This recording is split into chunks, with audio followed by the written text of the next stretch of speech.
everyone, welcome back to my channel, or welcome if you are new, and welcome to today's reading vlog.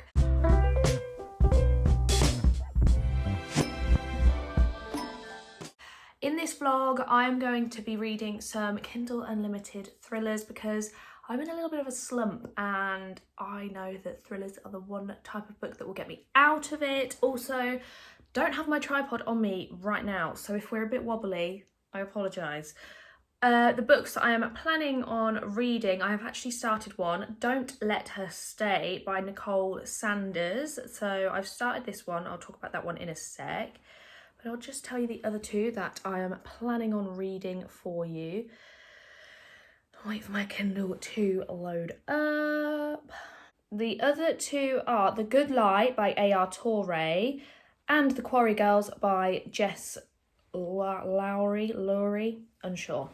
But yes, those are the three I'm going to be reading in this vlog. These are on Kindle Unlimited in the UK. I don't know whether that differs from the US because I know that some books that people say are on Kindle Unlimited in the US aren't available in the UK. So I don't know if it's the same the other way around, but if you're in the UK, these are definitely on Kindle Unlimited. I just wanted to try some out, to be honest, because Kindle Unlimited can be very hit and miss, and I just wanted to see if I could just let you know if I recommend them. But yes, I am 18% of the way through Don't Let Her Stay. I started it this morning and it's reading very fast. I'm on page 51 and I have very mixed feelings about this one, I would say. Started off and I thought this is going to be awful. I don't like the writing style, I will just say. It feels very, I don't want to say basic because I think that's really mean, but basic. It's very simple, I would say. The language used is very simple and yeah, just not particularly enjoying the writing style. So it's written in first person, which I don't mind. I quite like first person, but the way it's written, it's literally going through every single thing that this girl's doing and I'm like, I literally don't care. It's like, so I did this with the baby and then I went into the bedroom and I got changed out of these clothes and put these clothes on. And then I walked down to the kitchen and then I took the lasagna that I'd made this morning out of the oven and then I did this and then I did this, and it's all just so irrelevant. I'm like, okay. But we've kind of got to a point where it's getting a bit juicy and a little bit infuriating, but in a good way that you kind of want from a thriller. So let me tell you what's happened so far. So the prologue in this, very intriguing. We've got this woman and she's trying to escape her house with her baby and she's like obviously the baby doesn't understand at all, but she's like, please don't cry, because if she cries, she's going to wake whoever they're running from up. So they get up in the night, try and escape, and you realise it's a woman that they're running from, and she's banging on the window when she sees that they're in the car. And then it goes on from there, like it kind of goes back, I think it's 3 weeks earlier. I'm trying to figure out what's going on. So we've got this woman called Joanne, and she's married to this man called Richard, who is a lot older than her. She's like early 30s, he's in his 50s. He's got a daughter who has come to stay, and she's a little bit of a little shit, to be honest. She seems like a piece of work. She seems awful, to be honest. And I think she's a teenager. And I don't know whether it's going to be her that they're running from or there's someone else. Don't know yet. But yeah, it's very gaslighty, which really makes me feel uneasy and puts me on edge, but that's the kind of feeling you kind of want from a thriller like this. So it is quite effective in that, but like I said, I'm not a fan of the writing style of this one at all. However, I think it would be quite a popular book because the writing style actually reminds me of what's her name, Frida McFadden. I tried to read one of her books, I can't remember which one, and I didn't like the writing of it, but this reminds me of the writing of that a little bit. So this could be very popular, I think. If you like Frida McFadden's writing, maybe give it a go, or you can wait and see my final thoughts before you decide to pick it up. But yeah, mixed feelings. It's very short, very fast paced. I'm actually hoping I can finish it today. I was about to film my mid-year book freak-out tag, but then like I said before, I haven't got my tripod, so I'm gonna have to wait till later to film that.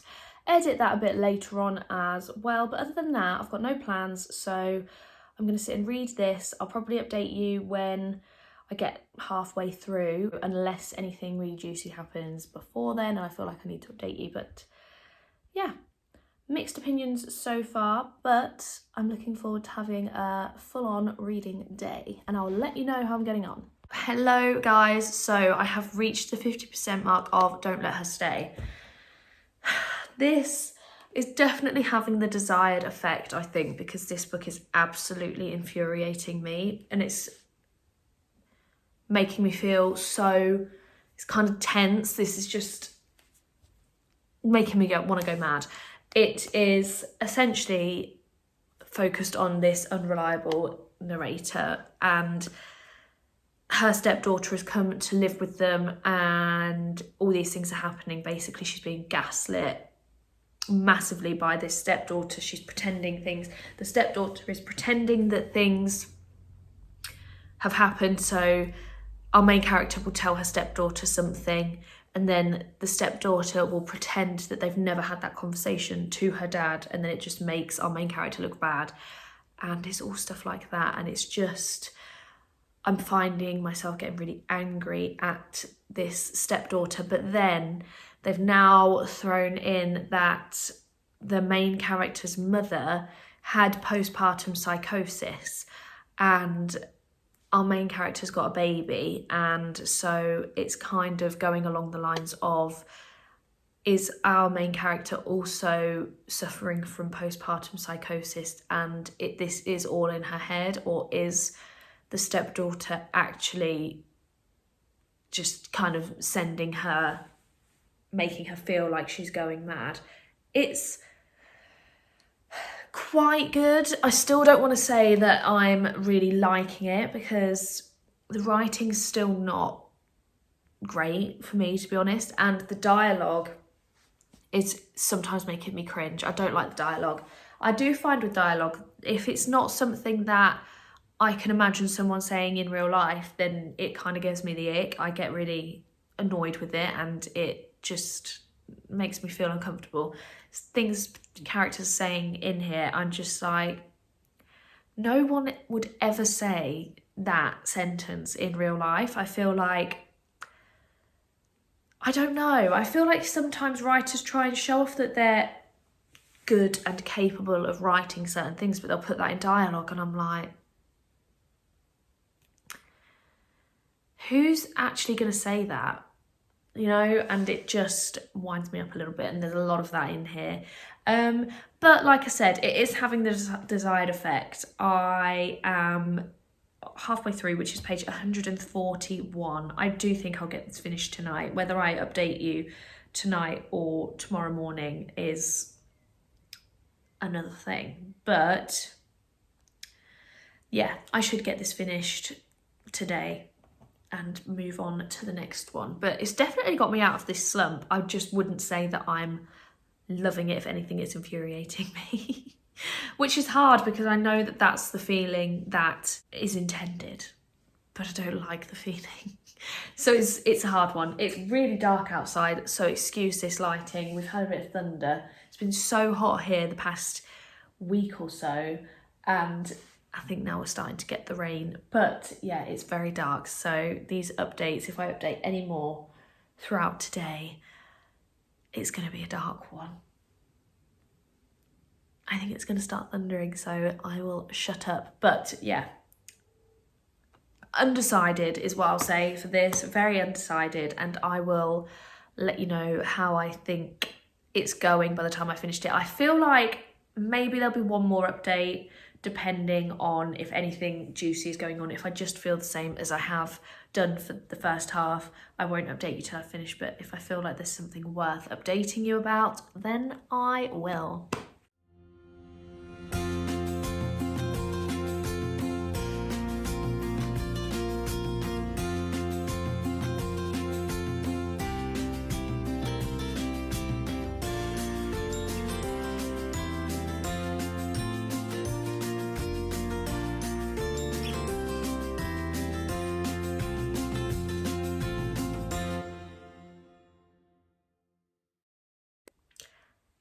hey, I did in fact finish Don't Let Her Stay last night, and I'm pleased to say that I actually ended up quite enjoying it by the end. I feel like the second half was so much better than the first, and particularly from the 75% mark, it was so full of action and it was just so intense. It was just go, go, go from that moment, and I ended up, yeah, really quite enjoying it. It was very twisty and it just kind of kept me on my toes, kept me on the edge of my seat. So yeah, I actually really did quite enjoy that one. Ended up giving it a 3.5. I think with the writing, as I have been saying, I can't really justify giving it any more than that. And the fact that I didn't really know how I was feeling about it. In that first half, I wasn't sure whether I actually liked it.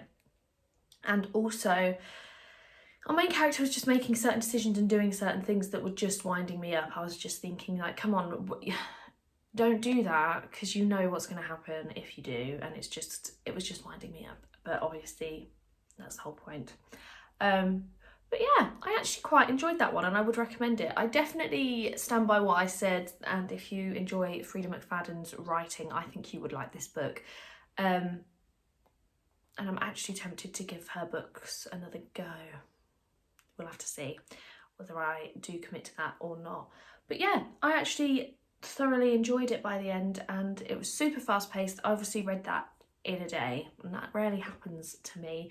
It was short, it was less than 300 pages, so it didn't take too long to get through, and yeah, I enjoyed it. So I'm pleased that I read it in the end. And I have since started this morning, The Good Lie by A.R. Torre. This one has started off incredibly, in my opinion. I think this one is going to be amazing. I am,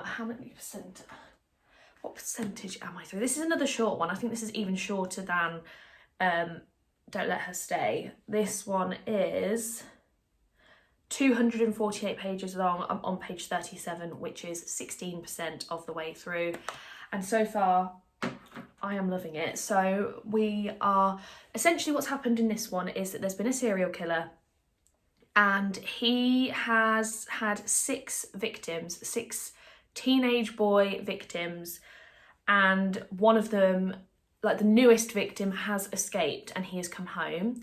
So we have that, and then the serial killer gets caught. This is kind of in the background at the minute, but it's in the synopsis, so I feel like it's going to take a main role in the story. So that's happened so far. The killer has been identified, and we are following the perspective of this psychiatrist, who mainly works with killers, and she also works with people who have like certain ideation and thoughts of killing people that they know, or they just have like violent tendencies and things like that, and she's essentially talking them through that. And one of the men that one of her clients, he keeps saying he wants to kill his wife, and he hasn't yet. I think he'd been seeing her for about a year, hadn't killed her yet, but then something happens, and kind of things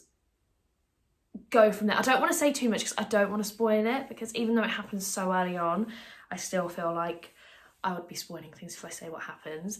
But there's a lot of different characters that are being brought in, and they seem to be kind of interwoven within the whole main plot, which I think, like I said, is going to connect to this serial killer in the first place.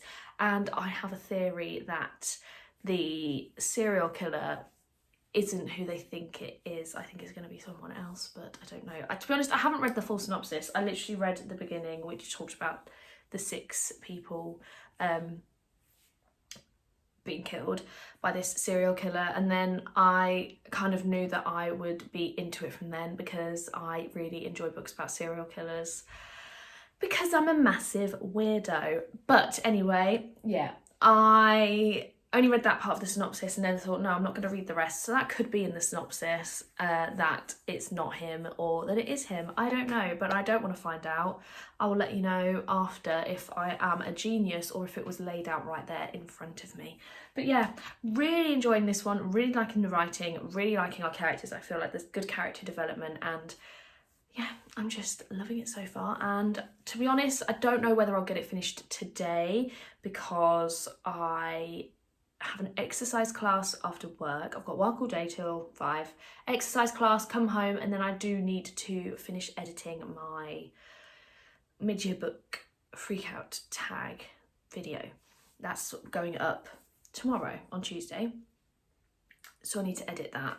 So may not have enough time for reading, but at the moment I can say I am very much enjoying The Good Lie, and at the moment it's started off much better than the previous book, so by that rate I should be giving this one at least a 4-star. I will keep my fingers crossed. You guys, I am obsessed with The Good Lie. I am loving it so much. I'm not even halfway through, but if it carries on going the way it's going, it's going to be 5 stars. I'm obsessed. I love it so much, and I can't even remember what I really spoke about in the last clip where I was talking about this book, so I'll do another quick run through. So we've got a few different perspectives. We've got the perspective from Gwen, the psychiatrist, and she met this lawyer, Robert, and it turned out that his son is one of the victims of this serial killer, and the guy that escaped, who's called Scott, who I have many theories about, let me just say, but I won't get into them because I'll be in spoiler territory. He claims that a teacher from his school is the one that took him and did it, but he escaped. So this teacher has been arrested, and Robert has decided to be his defence attorney in the trial, which is just wild anyway because his son was killed by this killer, but he is adamant that this guy is innocent. He really doesn't believe that he is the killer, and he asks Gwen, the psychiatrist, if she will essentially like profile the killer and go through all of like the victims and the killings and see if there's any patterns and just basically make a profile of who they think this killer is. And they're hoping that she will essentially find information and suggest that he is innocent, and it's just so good. This psychiatrist, she has not an obsession. I don't want to say she's got an obsession with killers because that's weird. She's kind of, her main interest is in killers, which I think I mentioned before, and it's just so good. So obviously she's like buzzing because she's got this like opportunity of a lifetime to be going through all these reports.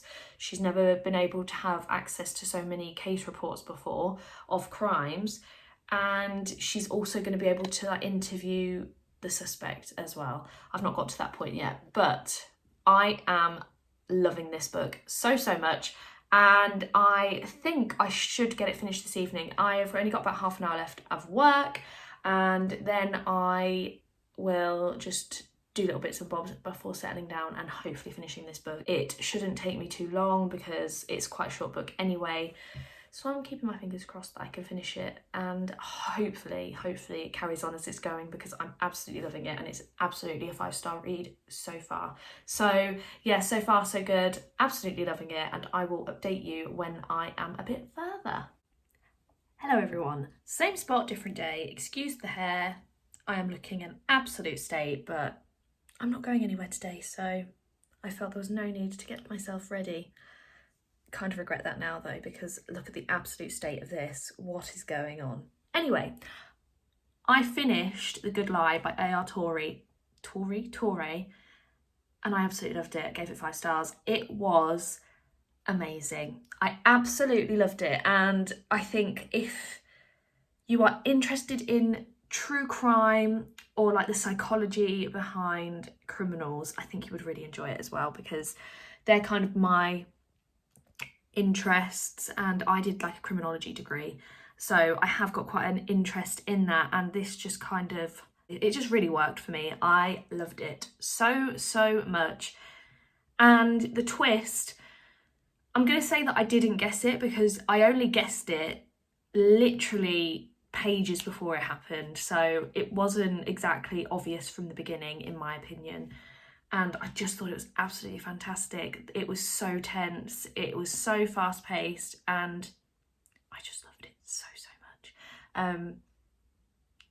Yeah, very intense, quite dark, but I thought it was so good. And yeah, the psychology aspect towards it I found so interesting, her profiling and compiling all these notes about each of the killings and what she thinks the perpetrator would be like, and then trying to establish whether the person that's been accused fits the profile. Is just so interesting, and I loved it so much. So I've rated that one 5 stars. So I would absolutely recommend that you pick that one up and give it a go. I can't believe it's on Kindle Unlimited. Like, you get that. Well, I guess you don't get it for free, but kind of. Yeah, I need to read some more A.R. Torre because I blooming loved it. I have started The Quarry Girls. I've really not got very far into it. I'm literally like 20 pages in. But the author's note at the beginning was really interesting, actually, because the author kind of goes into why she's written this book and why it's kind of based on true events. And she basically explains that while she was growing up, she lived in this place where there was the prison and people had escaped prison, and I can't remember how many of the people that had escaped in this time but hadn't been found. I think it might have been 1. There were 3 serial killers around, or just killers, can't remember. 2 of them were found, I think this is what it was, and had gone back to prison, but 1 of them was still out there. So she was growing up in this place with that awareness that this killer hasn't been found and was basically on the run. So yeah, I found that really quite interesting, and that's the reason why she's written this book and why she feels it's quite personal to her. So far, yeah, as I said, I'm really not very far into it. We're just getting an introduction to the characters. We've met this girl called Beth who has been taken. Right at the beginning she gets taken, and I feel like we're going to get different chapters from her, kind of what goes on while she has been, like, she's been abducted and what happens there. And I'm not sure what else is going to happen, but it's also set in, I think it's set in 1977.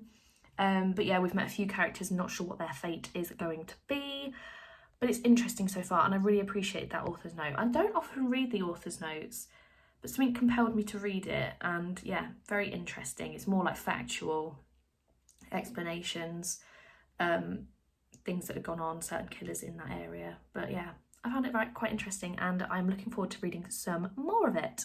I will let you know how I'm getting on, but first impressions so far, so good. Hello, happy Saturday, and hello from my sweaty, greasy face. We have got a barbecue here today. We've got so much food, it's unbelievable. So I need to get ready for that. I'm hoping I can get a little bit of reading done before that. I'm up to about 20% in The Quarry Girls, and it's okay. Nothing's really happened, to be honest. We're still getting chapters from Beth, who has been kidnapped, and words going around in the other chapters that she has gone missing, but they think that she's a runaway at the moment. Our other main character is called Heather, and her mum has some mental health issues. She doesn't necessarily get on with her mum. Her mum's really difficult to get on with. She's very up and down. And yeah, to be honest, not much has really happened at this point. There's nothing really tense going on in those chapters. Obviously we've got Beth's ones where she is like held in captivity, so they're a bit more interesting to me at the moment, but still not much is going on. And Beth's chapters are really quite short as well. They're just like a page long at the minute, just like kind of going through stuff that's happening. There's a fly.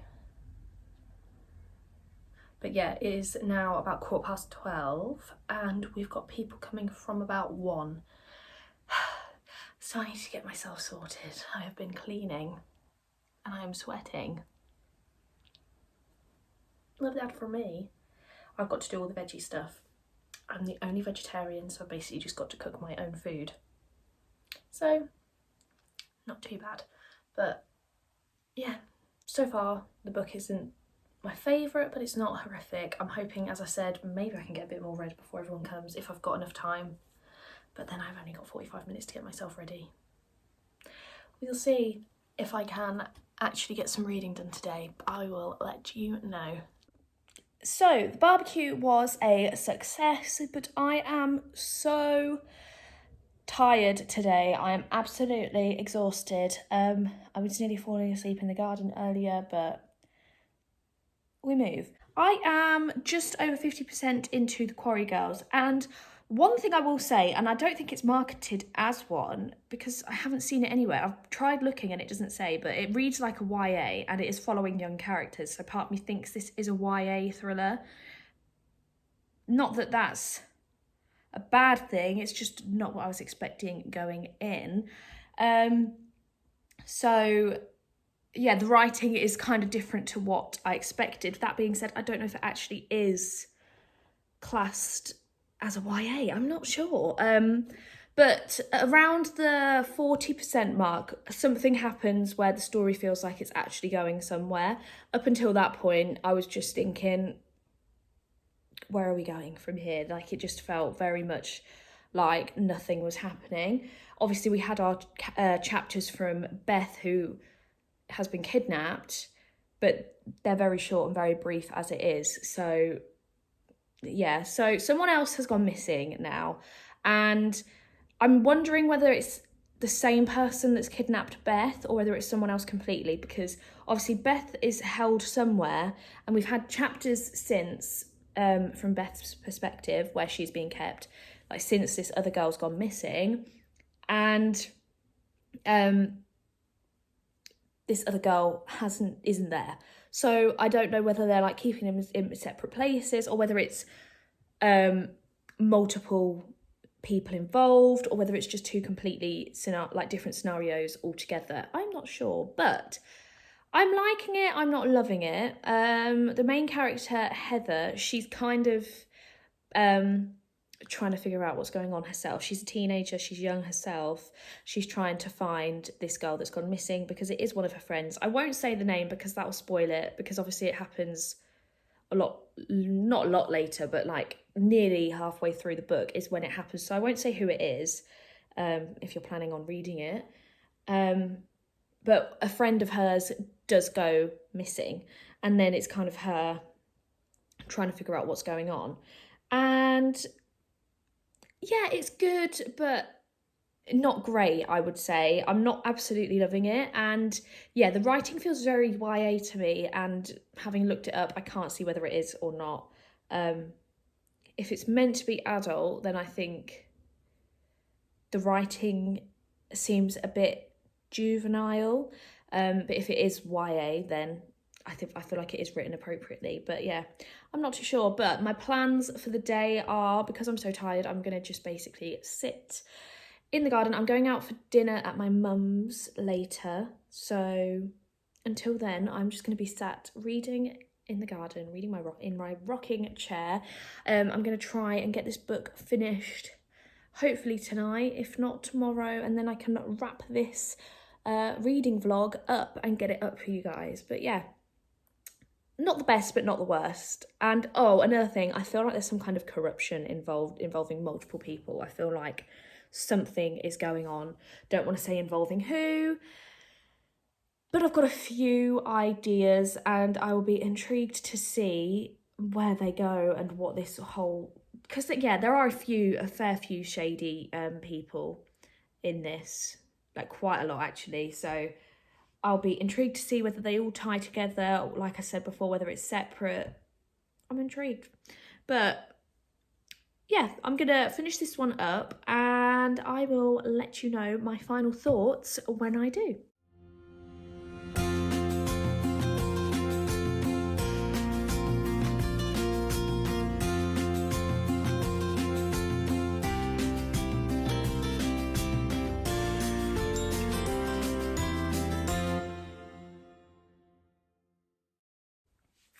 Hey everyone, so I am here to talk about my final thoughts of The Quarry Girls and to wrap up this vlog.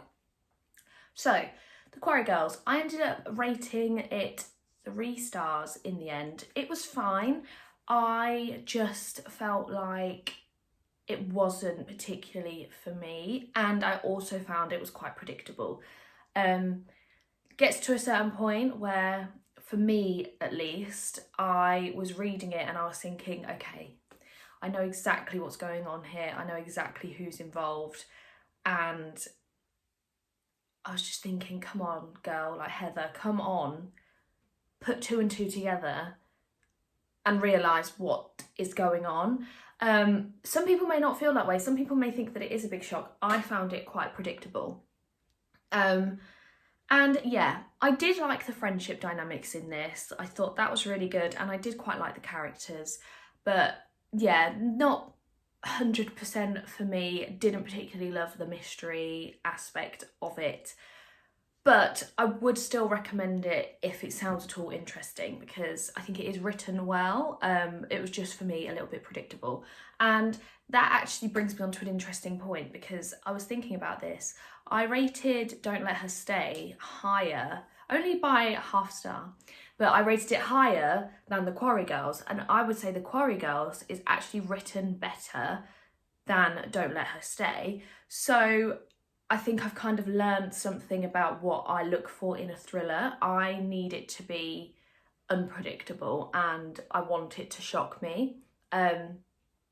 So the writing doesn't necessarily have to be amazing for me to prefer it, whereas with other genres, I really do look at the writing and think the writing is better in this one, so I much prefer it, if that makes sense. So yeah, a little bit of an interesting realisation that I made there. But yeah, I would actually recommend all 3 of these books. Obviously, the standout was The Good Light by A.R. Torre. That was incredible. And as I have said before, I think if you are at all interested in criminal or forensic psychology, this one will be a book for you. It was fantastic, and yeah, I spoke about it already, but loved it so much. And I definitely do recommend the others.